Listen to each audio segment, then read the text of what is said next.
오늘 이 말씀 가지고 두려운 첫 사명, 두려운 첫 사명이라는 제목으로 여러분들과 말씀의 은혜를 나누고자 합니다. 계속해서 수요일 저녁은 사무엘상 말씀을 나누고 있습니다.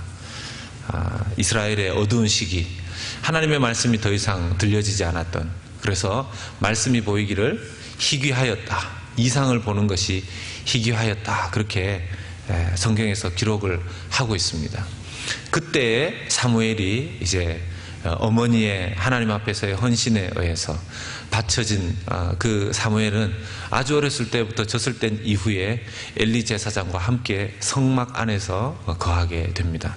그때 하나님의 말씀을 두 번이나 들었지만, 사무엘아 사무엘아, 그 음성을 두 번이나 들었지만 그것이 자기를 향한 하나님의 음성인지 알지 못하고 엘리 제사장이 자기를 부르는 줄 알고 엘리에게 갔다가 나중에는 엘리 제사장이 그것은 내가 부른 것이 아니라 하나님께서 너를 부르신 것이다 하고 가르쳐주면서 이제 사무엘은 하나님으로부터 첫 그의 사명이 되는 메시지를 듣게 됩니다.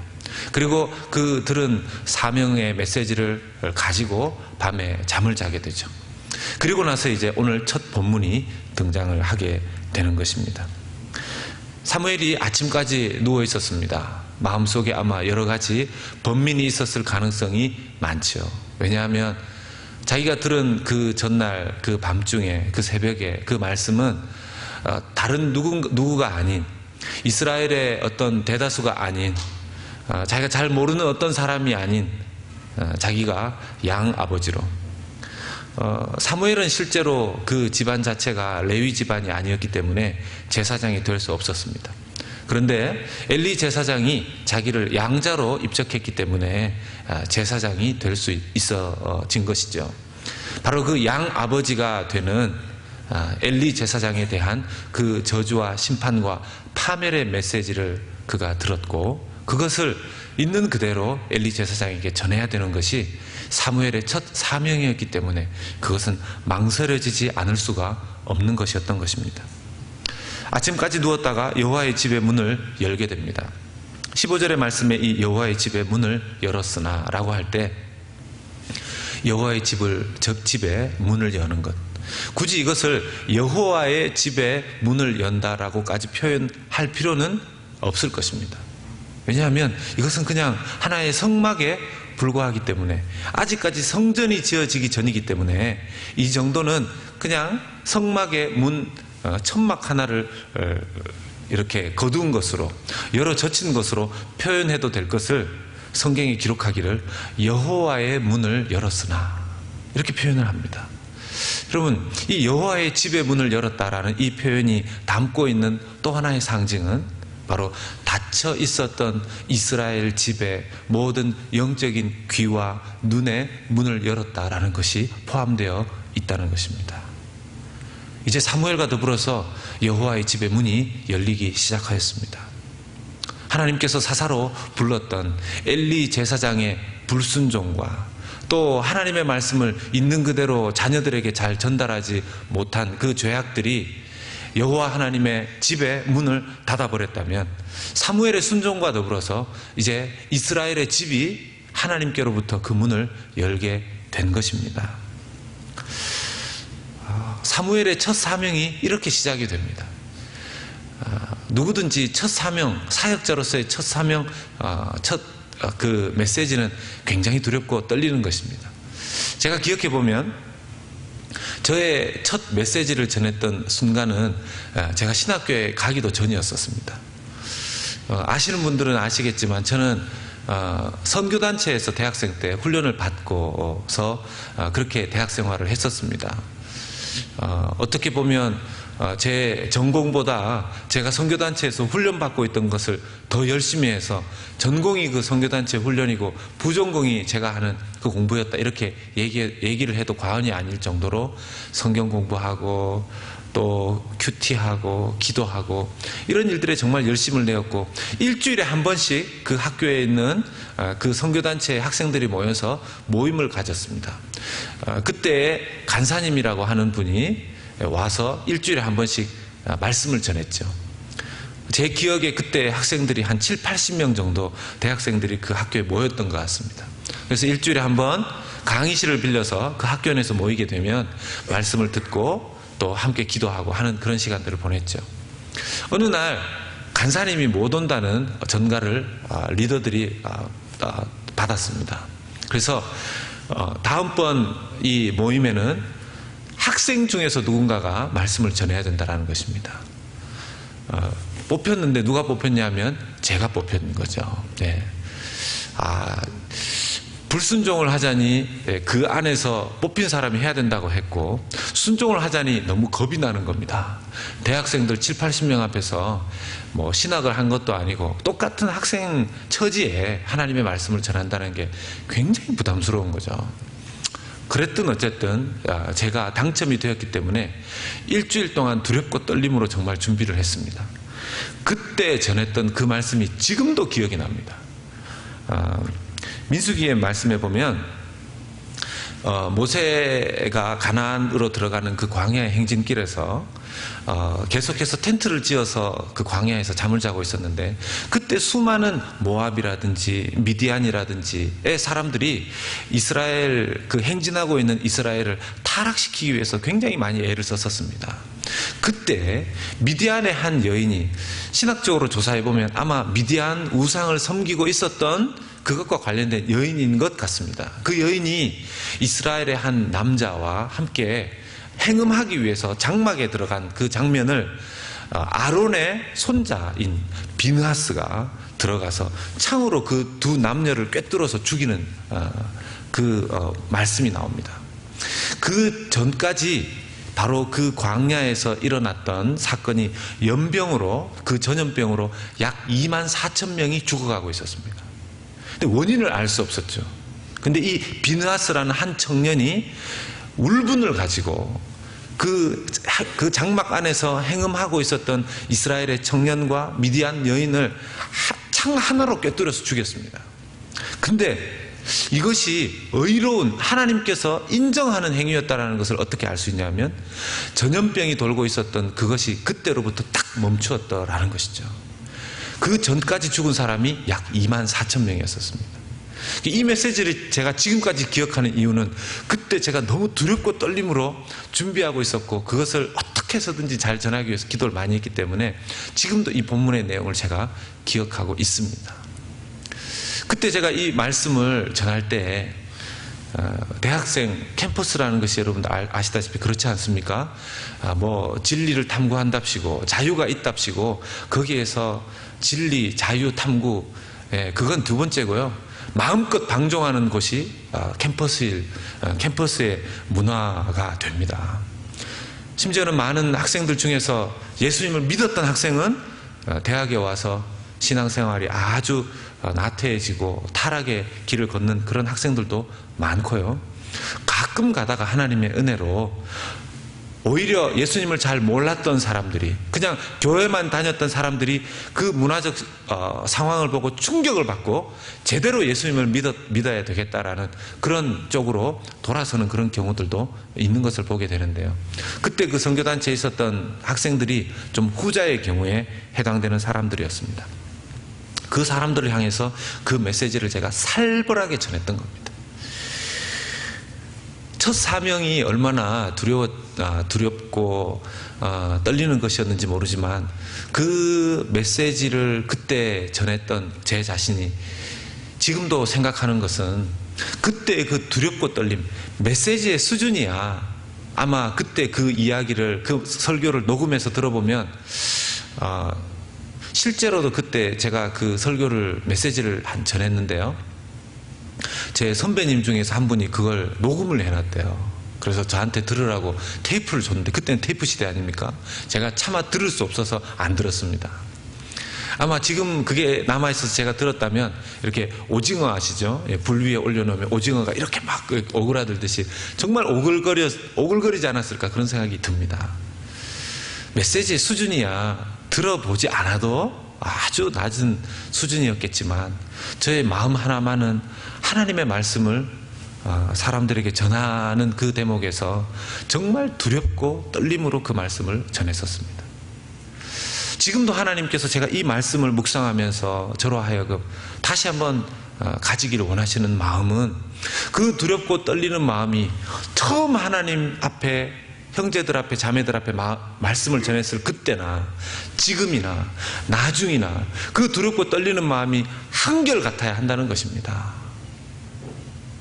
어린 사무엘은 이 말씀의 사명을 받아서 엘리 제사장에게 그 말씀을 전할 때 얼마나 두렵고 떨렸겠습니까? 마침 하나님의 은혜로 엘리가 직접 와서 무슨 말을 네가 들었느냐 하고 묻습니다.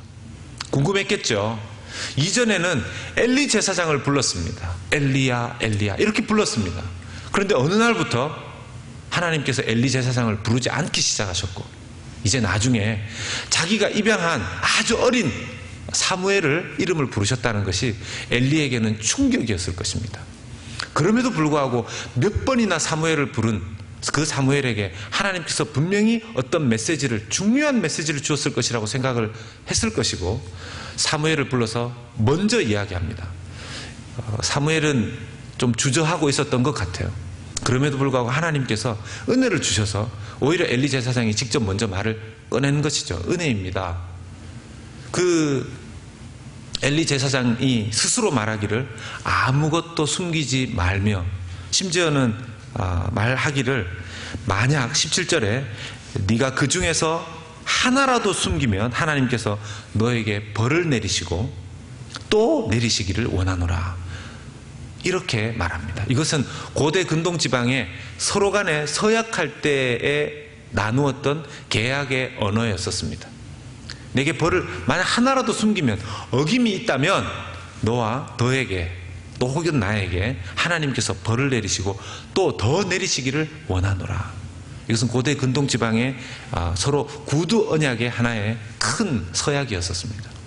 그렇게 언약을 할 정도로 자기가 사무엘에게로부터 듣고자 했던 그 메시지, 엘리 제사장은 아마 그것이 자기를 향한 메시지일 것을 이미 예상을 했었던 것 같습니다. 그런데 사무엘은 그것을 그에게 자세히 말하고 조금도 숨기지 않습니다. 하나도 숨기지 않죠.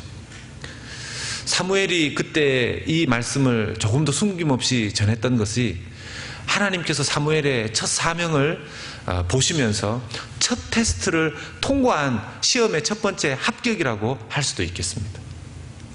선지자, 하나님의 말씀을 전하는 선지자, 그리고 하나님과 인간 사이에 죄 사함의 그 일을 해주는 제사장, 그가 가지고 있어야 될 첫 번째 인성이 뭐냐 하면 순종이었습니다. 순종. 그래서 하나님의 일을 함에 있어서는 순종함을 배우지 못하면 하나님의 일을 하기가 너무너무 어렵다는 것입니다. 하나님 똑똑한 사람을 쓰시지 않는다는 것이죠. 하나님께서 힘이 센 사람을 쓰시지 않는다는 것입니다. 하나님께서 경험 많은 사람을 쓰시지 않는다는 것입니다. 누구를 쓰시냐면 순종하는 자를 쓰신다는 것입니다. 순종하게 되면 그 사람의 지식, 그 사람의 경험, 그 사람의 연륜, 그 사람의 힘, 그 모든 것을 사용하신다는 것이죠. 그러나 하나님 앞에 순종함을 배우지 못하면 하나님께서는 그 아무것도 사용하시지 않는다는 것입니다. 사실 더 정확하게 말하면 하나님께서는 아무것도 사용하실 수가 없다는 말이 더 정확합니다. 보통 믿음의 사람들 가운데에서 자기 직장에서 하나님을 전해보려고 애를 쓰시는 분들이 좀 있습니다. 아주 경건하고 믿음이 좋으신 분들이 있죠. 그런데 그분들 중에서 자기의 직장 안에서 자기가 믿는 믿음을 사람들에게 설명할 때 자기의 의로움, 자기의 옳음을 사람들에게 굉장히 자기의 말이나 논리, 그런 것들로 설득하면서 복음을 전하려고 애를 쓰는 경우가 많습니다. 그런 경우에 거의 전도가 되지 않는 걸 보게 됩니다. 제가 아는 한 분 교사가 자기가 있는 그 학교에서 선생님들에게 복음을 전하려고 기도를 오랫동안 하신 분이 계셨습니다. 그분은 아주 기도도 열심히 하시는 분이고 성경 공부를 굉장히 열심히 하시는 분이십니다. 그리고 성품도 원래 좋은 분이시고 올곧은 분이세요. 학교 안에서 교무 선생님, 또 교장 선생님, 그분에게 복음을 전하려고 많은 애를 써봤지만 오히려 학교 안에서 기독교사로서 그 고등학생들을 모아서 또 중학생들을 모아서 성경 공부를 하고 있는 그것 때문에 계속해서 학교 측과 충돌이 있었습니다. 그 충돌 때문에 오히려 복음을 전하는 일이 다른 학생들에게는 몰라도 교사들에게는 계속 막히는 것을 본인이 발견하시고 하나님 앞에 기도하다가 그분이 깨닫게 된 것은 먼저 그가 교무 선생님이라든지 교감 선생님이라든지 교장 선생님에게 순종해야 되는 어떤 부분을 발견하시게 된 겁니다.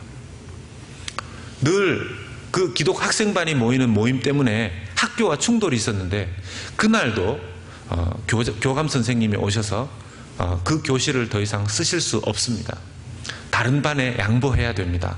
라고 말을 하셨는데 그전에는 그걸 논리적으로 어떻게 해서든지 꺾어서 이겨서 그 교실을 사용했는데 그날은 그 선생님께서 교감 선생님 하시는 말대로 순종하겠습니다. 저희들이 밖에서 운동장에 모여서 하든지 그렇게 해서 이 교실을 다른 단체에 다른 동아리에 양보하겠습니다. 굉장히 놀라신 거죠. 그리고 그 이후로도 그 교사들 간에 이루어지는 어떤 일들에 대해서 순종했을 때 분위기가 많이 달라지게 된 것을 경험하게 되었고 나중에 그 교감 선생님, 교장 선생님에게도 복음을 전할 수 있는 구체적인 기회가 만들어졌다는 것입니다. 그 선생님은 나중에 그 학교 안에서 많은 선생님들을 전도했고 또 학생들을 전도했고 그 이후에 완전히 그 일에 올인하고 싶으셔서 신학교를 가셨고 이제 지금은 목회를 하고 계십니다. 지난날을 그분께서 돌아보면서 하나님께서 자기를 썼던 그때는 하나님의 말씀을 연구하는 것도 중요했지만 하나님이 자기를 쓰기 위한 그 통로로는 하나님의 뜻에 순종하여 또 세상 안에서도 순종하는 모습을 보여줄 때에 하나님께서 자기를 축복의 통로로 사용하시더라는 것입니다. 물론 하나님의 뜻에 위배되는 불순종의 것들을 자기가 순종하면 안 되겠죠. 그러나 그렇지 않고는 그 순종함이 있을 때 하나님께서 쓰신다는 것을 발견하게 된 것입니다. 여기에는 어르신들도 많으시고 또 장년층, 청년층 이렇게들 다 따로따로 계신데요. 부모님을 전도하기 위한 가장 중요한 것은 무엇이겠습니까? 사람들은 부모님을 전도하기 위해서 기도를 많이 하고 다른 어떤 것으로 부모님을 설득해 보려고 하지만 제일 중요한 건 부모님에게 순종하는 것입니다. 다른 어떤 것이 부모님의 마음을 움직이는 것이 아니라 부모님의 말에 순종할 때, 그리고 저도 이제 제가 처음 예수님을 믿고 많은 수양회를 쫓아다녔습니다. 정말 방학이면 집에 있지를 않았습니다. 그렇다고 무슨 돈을 벌어오는 것도 아니고 부모님의 입장에서 봤을 때는 얼마나 괘씸했겠습니까? 제가 단 한 번 제가 군대 갔다 와서 딱 한 번 아르바이트를 했었는데요. 그때 외에는 방학이 되면 그저 그렇다고 놀러 다니는 게 아니라 저도 나름대로 바쁘고 시간이 없었습니다. 그 수많은 수양회를 다 저 혼자 오라는 사람은 없었는데 제가 가야 되는 사명이 스스로 있었기 때문에 어떤 때는 너무 반대하시니까 좀 친구 집에 간다 하면서 이렇게 나갔던 적도 있었습니다. 그런데 어느 날 깨닫기를 제가 부모님에게 거짓말까지 하면서 둘러대면서까지 수양회를 가는 것은 옳지 않다라고 생각이 들어서 정직하게 말씀드리고 만약 가지 말라고 하시면 안 가겠습니다. 오히려 정직하게 말씀드리니까 가지 말라고 못 하시더라고요. 나중에 저희 부모님도 마음을 여시고 예수님을 함께 믿고 교회 다니시게 된 가장 큰 이유 중에 하나도 그분들의 마음에 하나님께서 터치하신 그 시점도 제가 계속해서 우리 부모님에게 정직하게 순종하려고 애를 썼던 그 모습이라고 부모님들께서도 이렇게 이야기하시는 얘기를 들을 수 있었습니다. 처음에 주님께서 우리에게 우리가 예수님을 믿을 때 우리에게 깨닫게 하신 것, 너는 어떤 인생을 살아라. 여기 계신 저와 여러분들 가운데 믿음이 가장 뜨거웠을 때, 그것이 예수님을 처음 만난 날이셨든지 부흥의 가운데 뜨겁게 기도하는 가운데 마음에 결심하시던 그때였든지 아니면 혼자 기도하시다가 하나님 앞에서 이것이 나의 사명이지 라고 그렇게 붙잡은 것이었든지 간에 저와 여러분들의 삶 가운데 하나님이 영적으로 가장 충만하셨을 때 주셨던 그 사명, 그 메시지, 그 은혜 다시 기억하시기 바랍니다. 그 사명, 그 부르심, 그 은혜, 그걸 끝까지 유지할 수 있어야 될 것입니다. 어떤 분들은 이야기하죠.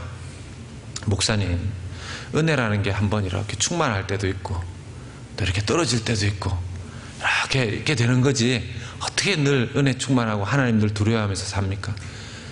여러분, 그 얘기가 그럴듯합니다. 그런데 그 얘기는 성경 어디에 나옵니까? 그 얘기는 성경 어디에 나올까요? 왜 우리는 성경 어디에도 나오지 않는 얘기는 그렇게 잘 받아들이고 성경에 나오는 이야기는 그렇게 잘 안 받아들일까요? 참 우리의 습성이 놀랍다 그렇게 생각이 듭니다. 정말 스스로 생각해도 얼마나 놀라운지요. 하나님의 말씀에 대해서는 믿어도 얼마나 천천히 믿고 받아들여도 천천히 받아들이는데 이렇게 세상 사람들이 성경에도 나오지 않는 그런 논리를 만들어 놓으면 그건 그렇게 쉽게 이용하는 우리 자신들입니다. 여러분, 성경 어디에 옛날에 믿었던 그 시점이 지나가서 10년, 20년, 30년이 지나면 뜨거움은 줄어들고 그렇게 해서 주님 부르실 때까지 식어진 연탄, 흰 연탄재처럼 그렇게 가다가 하나님 앞에 간다. 성경 어디에 그런 얘기가 나옵니까? 그걸 하나님이 기뻐하십니까? 하나님이 그걸 기뻐하시기라도 하듯이 그런 이야기를 하는 우리 자신을 이 말씀 가운데, 여러분, 엘리 제사장을 보면서 우리는 두려워해야 할 것입니다. 하나님 앞에 부르신 첫 부르심, 엘리 제사장도 하나님께서 처음으로 부르실 때에는 엘리 제사장도 두렵고 떨림으로 하나님 앞에 그 사명을 받들겠노라고 주님 앞에 서원했을 것입니다. 네, 어느 날 지금 이 말씀을 들으면서도 18절의 말씀에 저는 이 말씀을 보면서 참 어떻게 이렇게 대답할 수 있는가 하는 생각이 들었습니다. 18절의 말씀에 하반절에 엘리가 그렇게 대답합니다. 그가 이르되, 엘리가 말하죠. 이는 여호와이시니 선하신 대로 하실 것이니라. 그렇게 말씀하신 분은 여호와이시기 때문에 그가 선하신 대로 하실 것임입니다. 그리고는 그 다음에 엘리 제사장의 아무런 반응도 나타나지 않습니다. 이 말은 엘리 제사장이 자기의 집안에 닥칠 저주와 파멸에 대해서 하나님 선하신 분이니까 그렇게 이루실 것입니다. 이렇게까지만 하면 안 되죠. 이렇게까지만 하면 안 되지만 엘리 제사장은 이걸로 끝을 맺게 됩니다. 왜 그럴까요? 첫 번째 이유는 엘리 제사장은 회개할 힘도 없었던 것 같습니다. 여러분, 회개하는 것조차 힘이 필요합니다. 회개하는 것조차 힘이 필요합니다. 그냥 회개가 되지 않습니다. 그냥 가만히 앉아서 언제 내 모습, 내 생각, 내 믿음 바뀌겠지, 그렇지 않습니다. 회개하는 것도 믿음이며 회개하는 것도 하나님 앞에 힘쓰고 애써야 하는 것입니다. 또 하나의 문제는, 두 번째 문제는 엘리 제사장은 이미 이전에도 자기 집안의 경고와 책망의 메시지를 들었습니다. 이것은 낯선 메시지가 아니죠. 그런 의미에서 몇 번이나 반복적으로 자기에게 익숙하게 들려진 이 경고의 메시지에 대해서 그는 이미 그 마음이 딱딱하게 굳어져 버린 것입니다. 여러분, 저와 여러분들이 하나님 앞에 지속적으로 듣는 책망이나 하나님의 찔리는 말씀이 있다면 그걸 심각하게 여기고 어떻게 해서든지 해결할 수 있도록 노력하고 애를 써야 할 것입니다. 이미 익숙해져 버린 그 경고의 메시지 안에서 엘리 제사장은 너무나 무감각해진 나머지 이제 하나님께서 말씀하신 대로 그냥 그대로 되기를 자기는 그렇게 기다리겠습니다. 그렇게 얘기하는 것입니다. 너무나 수동적인 신앙생활의 한 단면을 엘리 제사장을 통해서 보게 되는 것이죠. 어떤 분들은 한국 사람들은 회개는 잘하는데 뭐 변화가 없다 이렇게 얘기하는데요. 저는 그래도 한국 사람들이 그렇게 열심히 하는 그 회개를 통해서 많은 일을 행하신다고 저는 믿습니다. 제가 한 번은 교회 기도회 때, 제가 기도회를 인도한 건 아니고요. 기도회를 인도하시는 목사님께서, 저도 이제 교역자로서 앉아 있었는데, 그날은 불을 딱 끄시더니만 목사님께서 그러셨습니다. 오늘은 회개를 하는데 좀 구체적으로 회개를 합시다. 이 입이 좀 문제가 되는 사람은 입을 좀 때리면서 기도를 하고, 안 들어도 되는 것들을 자꾸 듣는 사람은 이 귀를 좀 만지고 치면서 기도를 하고, 자꾸 보지 않아야 될 것을 자꾸 보는 그 사람은 눈을 좀 두드리면서 한 방 콱 때리면서라도 기도를 해봅시다. 좀 정신 좀 차리게. 그러면서 불을 끄시고 기도회를 인도하셨는데, 다른 어떤 날에 비해서 그날 난리가 났었습니다. 하나님 앞에 큰 회개 역사가 있었는데요. 이제 나중에 불을 켜고 예배 끝나고 금요 철야 때였는데 나가는 모습을 보니까, 이제 어떤 분은 입을 너무 많이 때리셔가지고 입술이 좀 이렇게 부어 있으시더라고요. 어떤 분은 뭐 이렇게 안 볼 걸 보셨는지 눈을 막 이렇게 많이 때리셔서 이제 아마 회개의 기도를 많이 눈물을 흘리셔서 눈이 좀 퉁퉁 부어 있는 분도 이렇게 좀 계셨습니다. 하나님 앞에 회개하려고 애쓰는 그 모습은 얼마나 하나님 보시기에 귀할까요? 여러분, 우리가 아시듯이 신약 성경에 예수님께서 너희 손이 죄를 범하여서 천국에 이르는데 방해가 된다면 손을 찍어버리라 말씀하셨고, 네 눈이 자꾸만 범죄하게 한다면 너 눈을 빼어버리라 그렇게 말씀하시지 않으셨습니까? 회개할 때 과감하게 확실하게 애를 쓰면서 네가 할 수 있는 최선을 다해서 회개하라는 것입니다. 회개하라는 것입니다.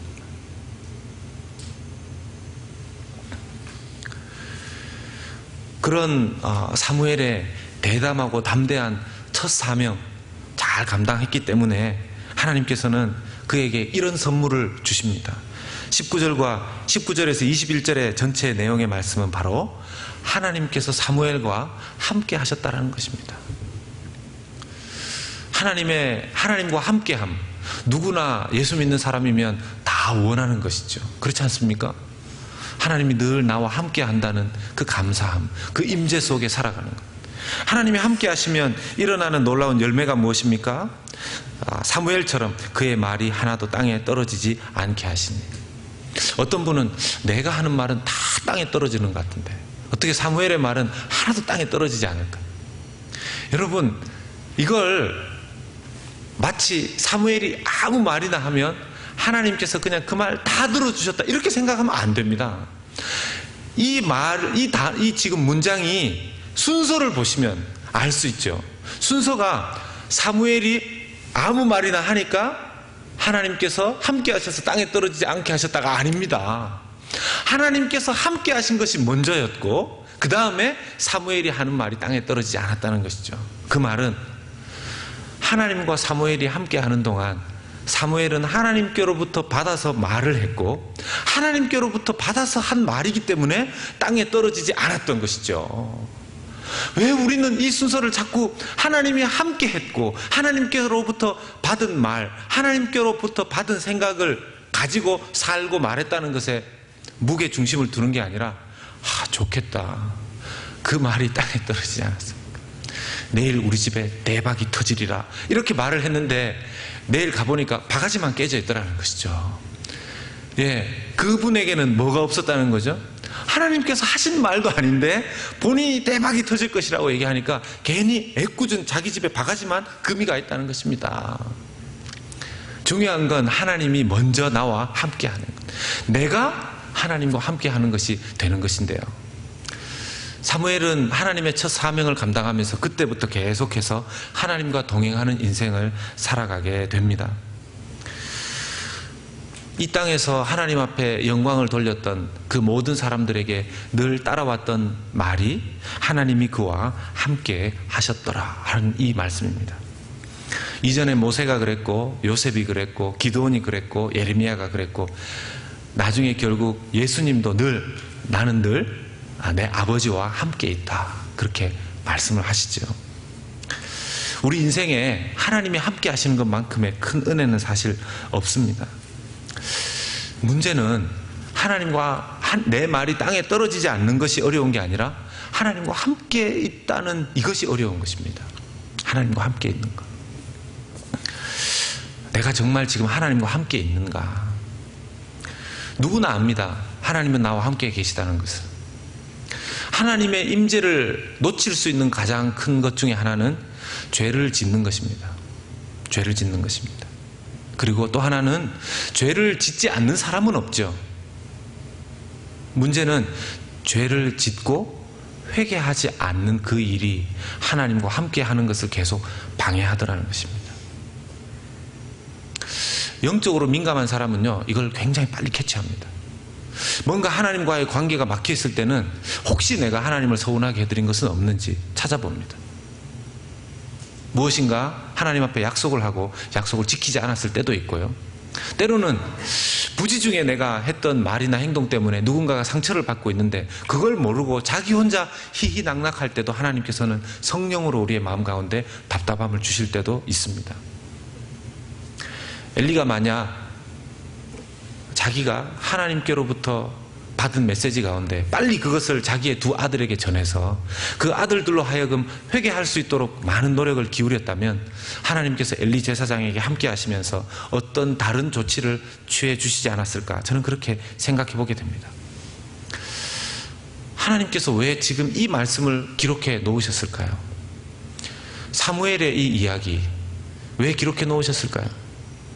12살 정도 된 어린 소년 사무엘, 98세 정도가 된 엘리 제사장.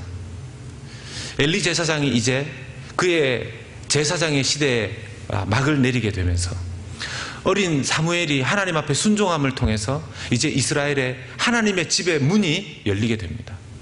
여러분, 오늘날에 내 인생의 문도 하나님 앞에 열릴 수 있는 비결은 다른 것이 아니라 하나님의 말씀을 듣고 순종하는 그 일로부터 시작되며 그것이 계속해서 열려 있을 수 있으려면 여전히 단 한 번의 순종으로 이루어지는 것이 아니라 두렵고 떨림으로 구원을 이루라는 하나님의 말씀처럼 우리의 평생을 통해서 두렵고 떨림으로 하나님의 말씀에 순종하기 위해서 애를 쓰면 우리의 평생에 하나님께서 그 문을 계속해서 열어주시리라 믿습니다. 많은 사람들이 자기의 인생의 앞에 문이 닫혔을 때 왜 그 인생 문이 닫혔는지 모르는 사람들이 너무 많습니다. 때로는 하나님께서 인생의 문이 닫힌 것처럼 보여주시지만 그것은 그 다음 단계로 인생 도약시키기 위해서 하나님께서 그 사람을 테스트하는 기간일 때도 많이 있습니다. 그럴 때 하지 않아야 되는 것이 낙심입니다. 그럴 때 하지 않아야 되는 것이 포기입니다. 사무엘을 보면 몇 번을 불렀음에도 불구하고 그는 하나님의 음성인지도 알지 못해서, 이게 하나님의 뜻인지 알지 못해서 다른 사람을 찾아갔습니다. 주님께로 가야 될 사무엘이 엘리에게 갔죠. 만약 3번 만에 하나님 말씀하십시오 이렇게 반응했는데 10번을 엘리에게 찾아가고 알지 못했다면, 계속해서 엘리 제사장이 말해주지 않았다면 사무엘은 10번 아니라 20번도 달려갔을 것입니다. 사무엘에게 발견할 수 있는 것은 그 어린 나이에 새벽에 잠이 깨었지만 포기하지 않고 계속해서 누군가에게 이것을 묻고 하나님 앞에 두드렸다는 것입니다. 오늘날도 인생의 문이 닫혀 있다고 생각될 때 두드리면, 찾으면, 구하면 열어주시고 알게 해주시고 주여 주시리라 믿습니다. 하나님의 약속입니다. 하나님의 약속입니다.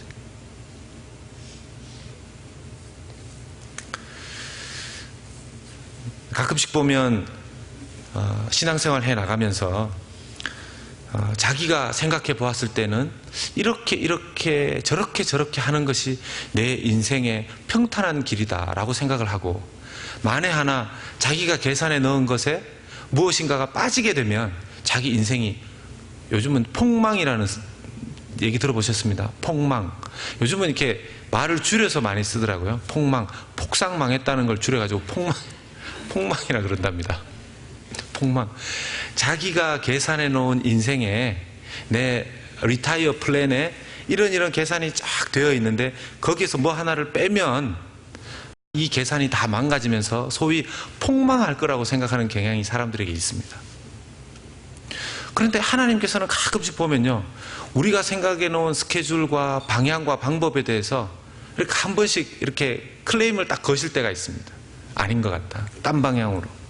그럴 때 참 힘든 거죠. 이쪽으로 가면 폭망할 것 같은데, 폭삭 망할 것 같은데.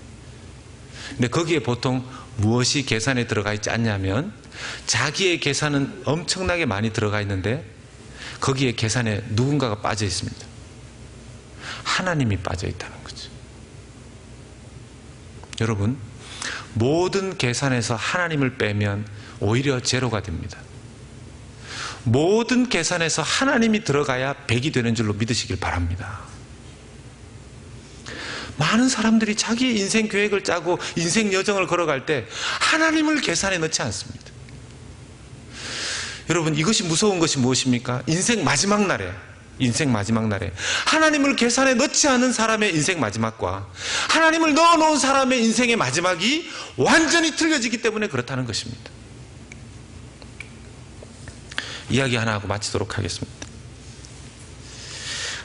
빌이라는 청년이 있었고 보넷이라는 자매가 있었습니다.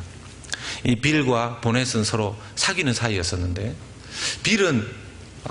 빌이 이 보넷이라는 자매를 보니까 하나님을 너무 잘 모르는 것 같고, 보넷이 빌이라는 청년을 보니까 이 청년은 자기보다도 하나님을 너무 많이 사랑하는 것처럼 보이는 겁니다. 그래서 서로 계속해서 교제를 하고 결혼까지 가야 되는가 이 고민을 하다가 빌이 제안을 합니다. 그때 당시에 헐리우드 쪽에서 성경 교사를 하면서 6,000명의 어린아이들을 전도하고 했었던 성경 교사로 유명했던 헨리에타 미어즈라는 여사님이 계셨습니다. 헨리에타 미어즈. 이 헨리에타 미어즈라는 그 성경 교사에게 가서 우리의 지금의 상황들을 한번 상담해보자 이렇게 빌이 제안한 거죠. 보넷이 손해볼 일 없으니까 이제 같이 간 겁니다. 이 헨리에타 여사는 이 보넷이라는 자매에게 하나님께서 당신에게 놀라운 계획을 가지고 계시고 또 하나님께서 그 뜻하신 계획에 순종하게 되면 하나님께서 당신의 인생을 정말 귀하게 사용하실 것이다 하는 이야기를 해주었습니다. 보넷이라는 자매가 좀 하나님 앞에서 헌신이 약했을 뿐이지 믿음이 없는 자매는 아니었죠. 당연히 다 알고 있는 이야기임에도 불구하고 그 이야기를 헨리에타 여사에게 듣는데 자꾸만 마음이 열리는 것입니다. 그러다가 세 사람이 같이 손을 잡고 이제 기도하게 되었는데 그 기도를 하는 동안 그 짧은 순간에 이 보넷 자매가 환상을 보게 된 겁니다. 시커멓게 보이는 그 물을 향해서 자기가 다이빙대에서 거기에 뛰어내리려고 준비하고 있는 모습을 보게 된 겁니다.